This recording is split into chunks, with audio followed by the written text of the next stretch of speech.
Dear Lady Love TV. Mr. Nerdy is my destiny. Tunghayan na po natin ang ikalimang bahagi. Hindi sumabay si Leo sa pamilya nito na umuwi kahit pa pinipilit ito ni Prime. Nagpaiwan na rin ng binata sa restaurant pagkatapos ng gathering para sa binyag ng pamangkin at tumulong sa pagliligpit sa pavilion. Palubog na ang araw nang matapos sila sa mga gawain. Huwag ka na pumasok bukas. Kailangan mo magpahinga matapos ang araw na to. Bili ni Leo nang lapitan siya habang nagpapahinga siya sa kanyang office na nasa restaurant ng resort. Sanay ako sa puyat na trabaho, Leo. Sabi niya. Sumandal ito sa mesa at nakangiting humalukip-kip paharap sa kanya. Ibinenta na naman ba ako ng ate ko sa'yo? Hindi na benta lang, pinamimigay kanya na sa akin. Natatawang sagot ni Prime habang nilalaro sa mga kamay ang isang ballpen. Ikaw naman kasi, bakit hindi ka pa naghahanap ng babaeng maliligawan dyan para hindi ka natuksuhin? Tumaas ang isang sulok ng mga labi nito. Bakit pa ako maghahanap ng iba kung nandyan dyan ka naman? Nabitiwan niya ang hawak na ballpen sa narinig. Huwag mo sabihing sasakin mo ang pagrereto ng pamilya mo sa akin, ha? Why not? Hindi ka naman irereto sa akin ng pamilya ko kung alam nilang ayaw ko sa'yo. Kumunot ang noo ni Prime. I like you, Prime. Walang gatol na sabi ni Leo. Nakanganga lang siya habang nakatingala sa binata na mukhang seryoso sa sinasabi. In fact, I've always liked you. Isn't it obvious yet? Nakangiting sabi pa nito. You only like me as a friend, Leo. Pagtatama niya. You're wrong. Crush na kita nung nasa college pa lang tayo. Ano? Bulalas at napatayo. Tumawa ito. Hindi mo talaga nahalata? Sunod-sunod ang kanyang pag-iling. Hindi eh. Akala ko mabait ka lang talaga kaya lagi kitang nililibre sa cafeteria. Pinahihiram ng laptop at laging katabi sa upuan. Sandaling natahimik si Prime. So, may mali siya lahat ng mga yon? Humalakak si Leo. Kung iyon ang tawag mo doon, then yes. Pero bakit hindi mo sinabi sa akin? Nagkibit balikat ito. I was stupid. I guess. Saka alam mo namang mahiyain at mababa yung self-esteem ko noon. Oh well, crush lang naman. Bale walang sabi niya. Normal lang yun. Among students, no big deal. Kaso, hindi nawala ang pagka-crush ko sa'yo. Pagre-reveal pa nito. Napatunayan ko yun nung nagkita ulit tayo. In fact, I found out that I had missed you all those years. Tinaasan niya ng kilay si Leo. Hindi naman ito nai-intimidate kahit kaunti. Saka hindi na simpleng crush lang yung nararamdaman ko ngayon. Napalunok si Prime sa huling narinig. Lalo pa't bahagyang namaos ang boses nito. I think you know what I'm talking about, Prime. Pinilit niyang kumalma.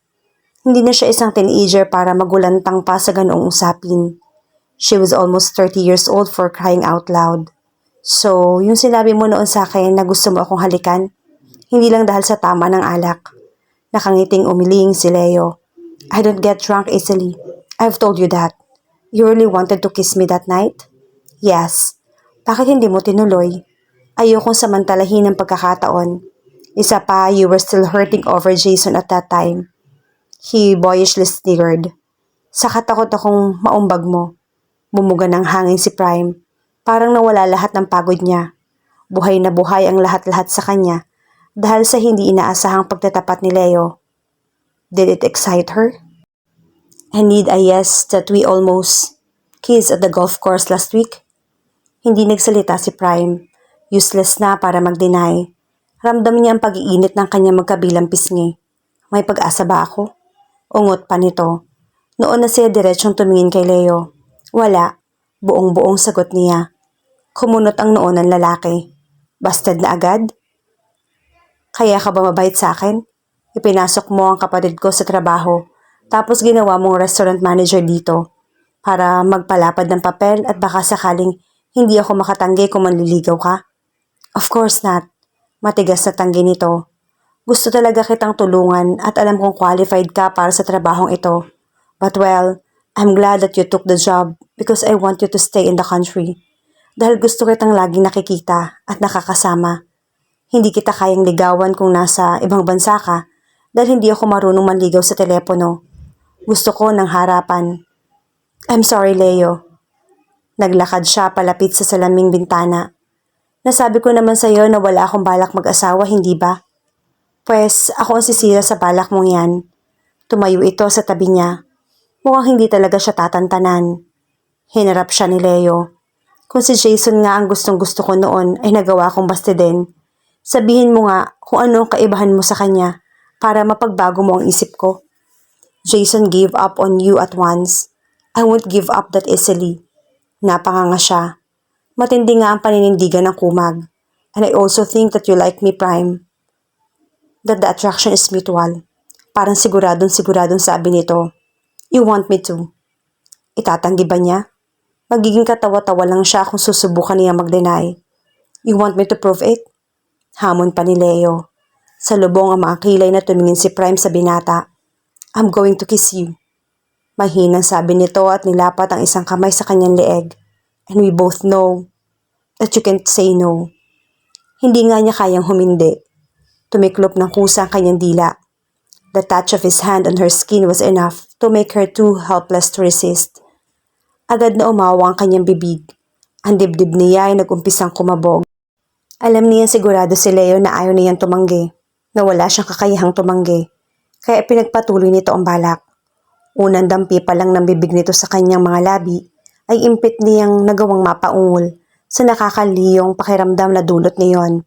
When his lips brushed against hers, she was swept away by wave after wave of sensation. Kusa siyang napakapit sa dibdib ni Leo, pumikit at tumigil sa paghinga. When he deepened the kiss, the last of Prime's sanity eventually flew away. Hindi siya handa sa ganoong pakiramdam, pero ayaw tumigil ni Leo sa ginagawa sa kanya. Narinig niya ang kanyang malakas na pag-ungol, at nang ilayo nito ang bibig sa kanya, daig pa niya ang batang inagawan ng candy. Nagmarakulyo siya sa loob-loob. She even found herself suppressing a grunt. Leo was grinning. His lips were wet like hers too, probably. He looked sexy. He looked scrumptious. And damn, she wanted more of him. I think you've got my point, baby, sabi nito sa paos na boses. Pinilit ni Prime na ibalik ang kanyang wisyo na parang nagkapira-piraso na sa hangin. Alright, fair enough, sabi niya. Madilim na nang ihatid siya ni Leo sa bahay. Bago siya bumaba ng kotse, muli siya nitong ginawaran ng marubdob na halik.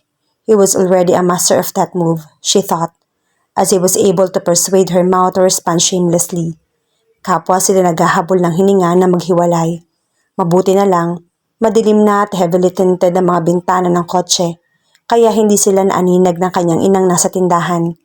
Sa lahat naman ng manliligaw, ikaw itong nakahalik na sa unang araw pa lang, 2 beses pa. Natatawang sabi ni Prime. Kailangan ganun kabilis. Hindi lang girlfriend ang target ko sa panliligaw ko, kundi asawa. Nakangiting sabi ni Leo. Bahala ka na nga, sabi niya at nagpaalam na rito. Dinaanan ni Prime saglit ng kanyang ina sa kanilang sari-sari store, saka hawak-hawak ang bibig na tumuloy sa loob ng bahay.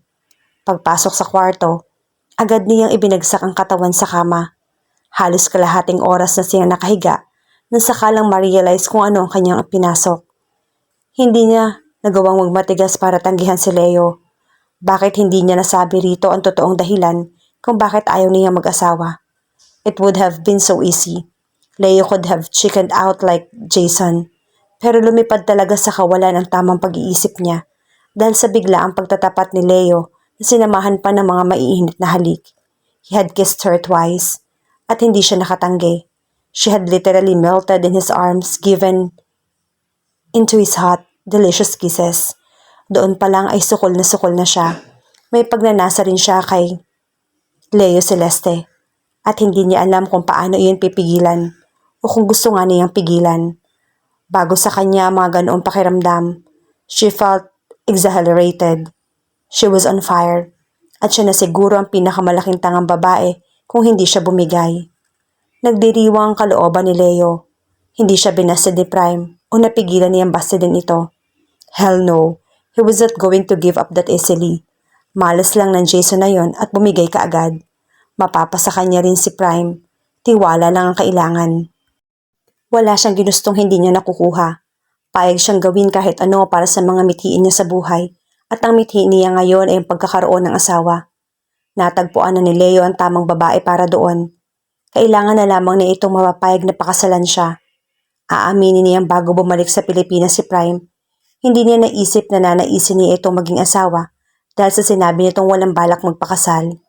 Sinadya niyang bihira nang tumawag dito noon pero hinanap-hanap pa rin niya ito at nang muli silang magkita, when he saw her at the church in a pretty dress, he knew that it was her he really wanted. Huwag mo akong dadalawin dito sa bahay. Mahigpit na bili ni Prime sa telepono nang tumawag siya rito ng gabing iyon at nagpaalam na pupunta siya sa bahay nito sa linggo. They had already been going out together for more than a week. Madalas na dinadalaw ni Leo ang dalaga sa trabaho sa oras ng pananghalian at kasama itong kumakain. Kung minsan hihintayin niya si Prime hanggang uwian at magdi-dinner sila sa labas bago ito ihatid pa uwi. Bakit naman? Tanong niya. Masyado ka kasing pa-obvious. Ayoko malaman ni nanay ang tungkol sa atin. Lagi na nga lang sila nagtatanong sa akin ng kung ano-ano. Napangiti si Leo at kinilig pa yata sa tatlong salitang sinabi nito. Tungkol sa atin. Anong sabi mo sa kanila tungkol sa atin? Sabi ko, magkaibigan tayo at boss kita sa trabaho. Why can't you just tell them that we're dating? Ah, basta. May mali siya na rin ang dating noon sa kanila. Baka pilitin kanilang ipakasal sa akin. Ikaw rin. Tumawa siya. Hindi naman ako tatanggi. Madali akong kausap pagdating sa bagay na yan. Magkita na lang tayo sa labas. At Leo, huwag mo na akong dadalawin sa trabaho. And please, huwag mo na rin akong bibigyan uli ng mga bulaklak at tsokolate. Tinutokso na rin ako ng mga tauhan ko eh. So, you want us to be discreet? Exactly. Okay, how about if I bring you over to my house? Ipasyal kita sa Vista Puente. Walang tao roon kapag linggo. Tayong dalawa lang. Sige, magkita na lang tayo sa downtown, sa harap ng mall. Ayaw mo lang yatang ipakita sa mga taong hindi mo mapapanindigan ang balak mong hindi pag-aasawa. Pang-aasar niya. Leo, angil ni Prime, for your information, hindi pa nagbabago yung isip ko. Wala pa rin akong balak mag-asawa. Kaya kung ako ikaw, tigilan mo na lang tong kabaliwan mong to at maghanap ka ng ibang babae riyan. You're just wasting your time on me. I don't think so. May pag-asa ko sa'yo. Hindi mo ako kayang tanggihan. At alam nating pareho yan. Pagmamayabang nito. You brute. She hissed in her fisty sexy voice. I am talking about marriage here. Yun ang kaya kong tanggihan mula sa'yo. Oh, I know that, sweetheart. Believe me. My kisses are really hard for you to resist. Ang yabang mo porke hindi ka na butiking bahay. Leo laughed teasingly. Basta, mapapapayag din kitang pakasal sa akin, Prime. Good luck. I'll have to try harder to persuade you. Persuade me how? He grinned mischievously as he rubbed his chin. Good night, babe. I'll see you on Sunday. Guilty. Tukso ni Prime sa sarili na makitang pumarada sa harap ng mall ang sasakyan ni Leo at lumabas ito mula roon. Paano niya tatanggihan ang lalaking ito? Ang matikas na lakad pa lang ay kakaabi na ang epekto sa kanya. And oh, his addictive kisses. He's sure how to give her mouth a treat. Siguro tama ang kanyang ate. Kailangan niyang explore ang mga bagay na may kaugnayan sa romansa bago siya tumandang mag-isa. Total, nasa stage na naman siya ng kanyang buhay na itinitreat niya na sa kasiyahan ng sarili. So yeah, she would indulge herself. Maybe sin a little too. Humalik sa sentido niya si Leo nang magkaharap sila. Hawak ang kanyang kamay. Iginiya siya ng binata patungo sa sasakyan nito. I hope you don't mind eating food from last night. Hindi leftovers ang mga yon. Ipinaluto ko lang sa cook ng farm kagabi. Ayaw ko kasing istorbohin siya ngayong araw ng linggo. Iinitin ko na lang. It's okay. Sana hindi ka na nag-abala pa. Pwede naman kitang ipagluto. That would be nice. Nakangiting sabi ni Leo, saka pinatakbo na ang sasakyan. But no, not on your day off, sweetheart. Gusto ko ay nagpapahinga at nag-e-enjoy ka pag wala kang trabaho. Wala silang nadaan ng kabahayan patungo sa Vista Puente. Huling barangay na iyon ng Teresa sa bandang silangan. Walang natatanaw si Prime kundi mga puno ng mahogany at nakabundukan sa kalayuan. Isang maliit na kalsada nagsisilbing daanan sa plantasyon ang pinasok ni Leo. Ilang saglit pa, narating na nila ang isang lugar doon na nagsisilbing workers area. Katabi iyon ng malaking nursery ng plantation. Malawak ang lawn sa harap ng isang warehouse-style na building na siya na ring opisina at pahingahan ng mga trabahador. May isang mataas na watchtower kung saan niyaya siya ni Leo na umakyat. Malamig at presko ang simoy ng hangin doon dahil sa mga puno. Napakasarap huminga. This telescope belongs to my brother. sabi ni Leo habang binubutingting ang isang malaking high-powered telescope. Mahilig kasi iyon sa astronomy, pero nagagamit ko ito sa pagtingin sa palibot ng plantasyon. Pinasilip siya nito sa telescope at namangha siya sa lawak ng pataniman. Sa parteng iyan ng plantasyon nagsisimula noon ng lolo ko more than 60 years ago. It was nothing but a barren stretch of land. Murang-mura ang pagkakabili niya noon sa lupa at gamit ang kaalaman sa forestry, inumpisahan niyang magtanim ng mga mahogany. Kwento ni Leo. Kaedad ni Mami ang mga punong iyon. Years later, paunti-unting binili ni Lolo ang mga katabing lupa at tinamnan din. Ibinuhos ni Lolo ang lahat ng pera niya sa proyektong ito dahil naniniwala siyang balang araw ay kikita ng malaki ang Vista Puente na kahit hindi man iyon mahintay, siguradong mapapakinabangan naming mga apo niya. Suportado siya all the way ni na Lola at Mami. My mom was 52 years old when she was harvested and sold the first trees. 5 taon pagkatapos nun, magkakasunod na namatay ang maternal grandparents ko. They died peacefully knowing that they had left a legacy to their family. Bakit may isang malaking punong natira doon? Usisa ni Prime nang mapansing may isang matandang puno ng mahogany sa gitna ng mga bata pang puno. That was the very first tree ever planted here. Sadyang iniwan niya ni Lolo. Remembrance din daw sa pagkapanganak ni Mommy. Mula sa kanyang likuran, hinawakan ni Leo ang telescope at iginalaw iyon. Ang nakikita mo ngayon ay mga punong kaedad naman ni ate. Mga 17 years pa ang hihintayin bago ma-harvest ang mga yan. Yung inani namin late last year ay pangalawang harvest pa lang sa plantasyong ito. Bakit ang tagal naman ang hintayin bago makapag-harvest? Tanong niya. Pwede namang ibenta ng maaga kaso mas mataas ang commercial value ng mahogany kapag 50 years old na. Mataas ang presyo sa abroad. Oh, I see. Saka hindi rin pala sabay-sabay na nataniman ng lupaing ito, kaya hindi minsan ang pag-ani. So, kailan ulit yung next harvest nyo? Muling iginalaw ni Leo ang telescope. Ipinwesto pa kanan. 2 years from now ay may mga nakakontrata ng bibili sa mga punong nakikita mo sa parteng iyan. Sana may asawa ka na sa panahong yon para maitanim mo na sa mababakanteng lupa ang bagong set ng mahogany trees na kasabay na lalaki ng mga anak mo. Kung papayag kang pakasal sa akin sa lalong madaling panahon, siguradong may baby na tayo by that time. Inalis ni Prime ang mata sa telescope at tumingin dito. Seryoso ka ba talaga riyan sa mga sinasabi mo, Leo? Mukha ba ako nagbibiro? Balik tanong nito. But why me?